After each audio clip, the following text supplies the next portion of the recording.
Bonjour et bienvenue dans cette nouvelle vidéo dans laquelle nous allons étudier l'importance des systèmes de refroidissement dans un moteur thermique et comment un système de refroidissement assure le bon fonctionnement d'un moteur thermique et comment un système de refroidissement permet d'obtenir un meilleur rendement d'un moteur thermique. Suivez la vidéo et bonne lecture.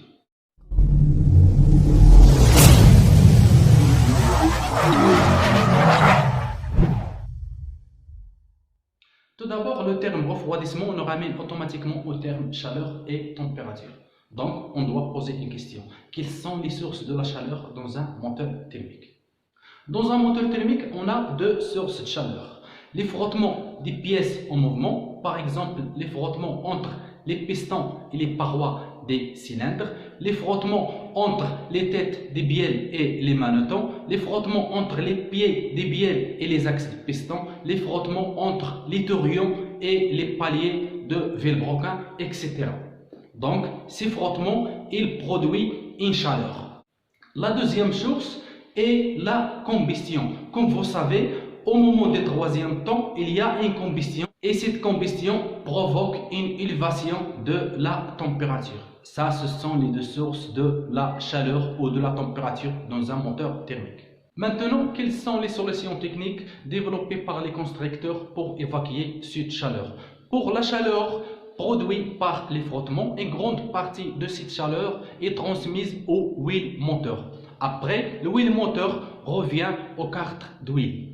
Ensuite, il y a un refroidissement de lubrifiant ou d'huile moteur entre le cartre d'huile et le courant d'air extérieur qui se produit par le déplacement du véhicule.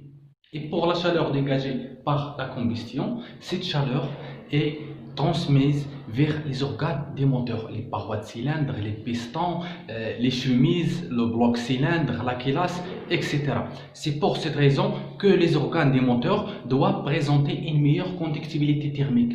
Pourquoi les organes de moteur doivent présenter une meilleure conductibilité thermique? Parce que une meilleure conductibilité thermique permet d'assurer un bon échange thermique entre les organes des moteurs et l'élément de refroidissement qui peut être un liquide de refroidissement ou l'air ou le courant d'air extérieur. C'est pour cette raison que les constructeurs ont développé plusieurs systèmes de refroidissement ou différents systèmes de refroidissement. Donc ici on parle sur un système de refroidissement par air et un système de refroidissement par liquide de refroidissement.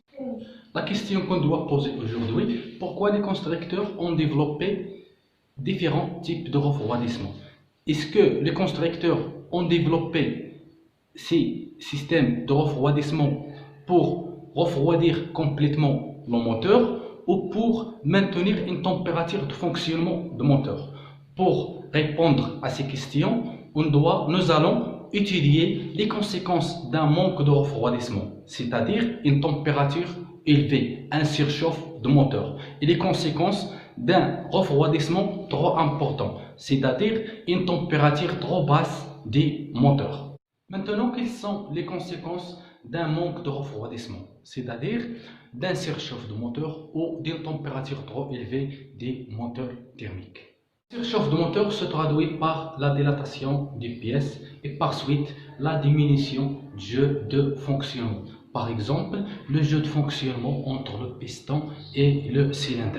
Si le piston se dilate, donc il y a une diminution entre le piston et les parois des cylindres, qui se traduit encore par le grippage des pistons. Donc, la dilatation des pièces diminue le jeu de fonctionnement et produit un grippage des organes mobiles des moteurs thermiques. Au niveau de la culasse, un surchauffe de moteur produit des contraintes thermiques, des déformations des parois, des déformations de la culasse permanente et que se traduit par un problème d'étanchéité au niveau de la joint de culasse. Un surchauffe anormal des moteurs se traduit par une combustion anormale et par suite le phénomène d'auto-allumage et surtout pour les moteurs à essence.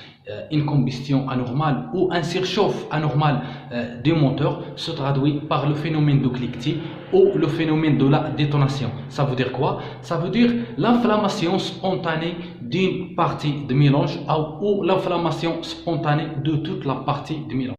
Un surchauffe anormal des moteurs se traduit par la diminution des taux de remplissage des moteurs. Comment? Les gaz frais aspirés par le moteur il se dilate à cause de la température élevée des moteurs. Donc la dilatation, donc une augmentation du volume du gaz frais aspiré et par suite la diminution de la quantité des gaz ou de l'air aspiré par le moteur.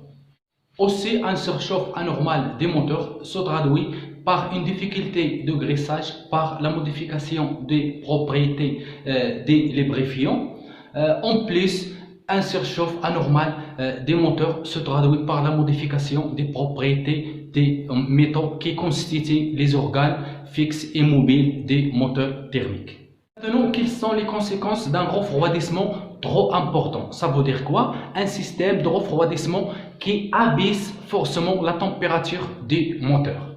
Un refroidissement trop important ou un moteur qui est froid se traduit par une combustion incomplète, une surconsommation de carburant et une augmentation de la pollution dans les gaz d'échappement. Et vous pouvez remarquer tout ça au moment du démarrage à froid. La température du moteur est trop basse ou le moteur est froid, la vaporisation de l'essence est incomplète qui se traduit par la dilution des films d'huile et par suite l'usure rapide des parois des cylindres.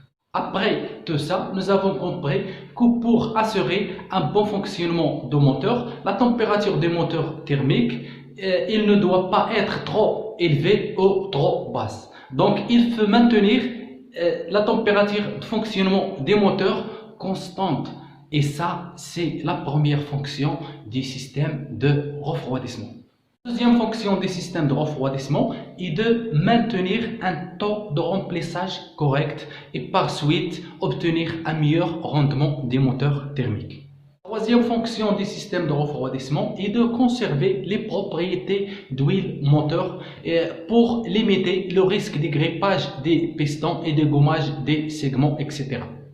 La quatrième fonction du système de refroidissement est de limiter les risques d'une combustion anormale et par suite limiter le phénomène d'auto-allumage, limiter le phénomène de la détonation, limiter le phénomène des cliquetis et surtout dans les moteurs à essence. Nous allons arriver à la fin de notre petite vidéo. Vous trouvez dans la description des questions. Essayez de répondre à ces questions à partir de cette vidéo pour bien comprendre. Au revoir à la prochaine vidéo, Inch'Allah.